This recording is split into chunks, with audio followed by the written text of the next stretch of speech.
Senjata tradisional suku Dayak Kantu. Senjata tradisional suku Dayak Kantu adalah sebagai berikut.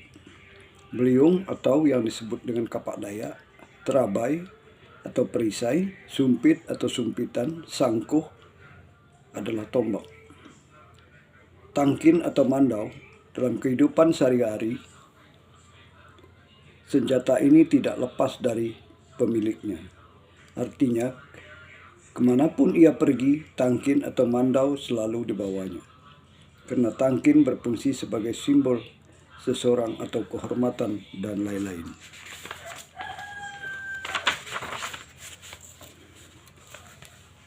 Catatan peringatan. Dulu, tangkin atau mandau dianggap memiliki unsur magis dan hanya digunakan dalam acara ritual tertentu seperti perang atau ngayong, kelengkapan tarian adat, kelengkapan upacara lainnya. Tangkin dipercaya memiliki tingkat kemampuan dan kesaktian. Kesaktian tangkin tidak hanya diperoleh dari proses pembuatannya, tetapi dari tingkat berapa kepala musuh yang telah dipenggalnya dalam pengayuan. Bilah tangkin terdiri dari lempengan besi ditempa sehingga berbentuk pipih panjang seperti parang dan berujung runcing. Salah satu tepinya diasah tajam. Gagang atau hulu tangkin terbuat dari tanduk rusa yang diukir menyerupai kepala burung dan dihiasi dengan rambut musuh. Sarang tangkin terbuat dari lempengan kayu tipis. Bagian atas dilapis dengan tulang berbentuk gelang. Bagian tengah dan bawah dililit dengan anyaman rotan sebagai penguat apitan. Kemudian tiruk untuk mencari ikan dan labi-labi. Serampang atau serpang, senjata untuk berburu dan bermata tiga. Tempuling atau tempuling hampir menyerupai serampang. Kemudian senapa lantar. Anyaman suku Dayak Kantu. Anyaman suku Dayak Kantu adalah lampit, bahan dari rotan, tikar, pandan, atau kelayak perupuk. Ada dua untuk tempat menjemur padi dan sebagai tempat tidur. Tanggui, takin, lanyi, temungan, timpa, baka adalah alat-alat untuk keperluan pertanian. Sedung, ladung adalah pengambilan untuk membawa barang. Pemansai atau jarai adalah tangguk untuk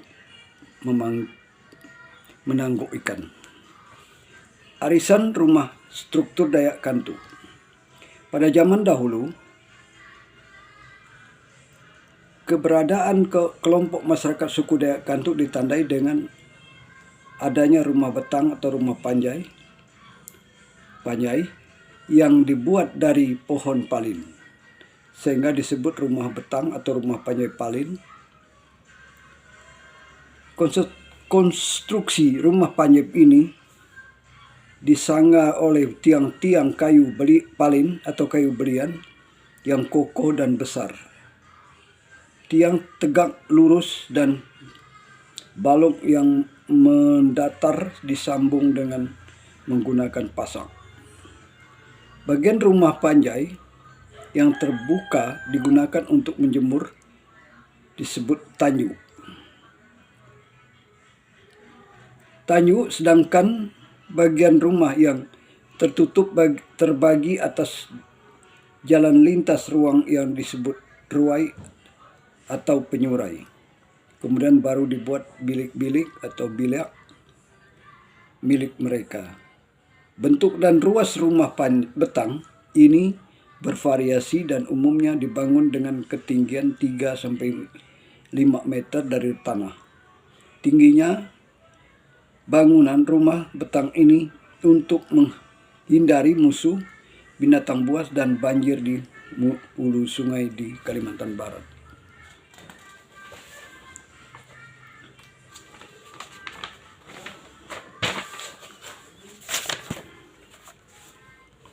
Sekarang makin sedikit masyarakat suku bangsa Dayak Kalimantan Barat, terutama masyarakat Dayak Kantu, yang memilih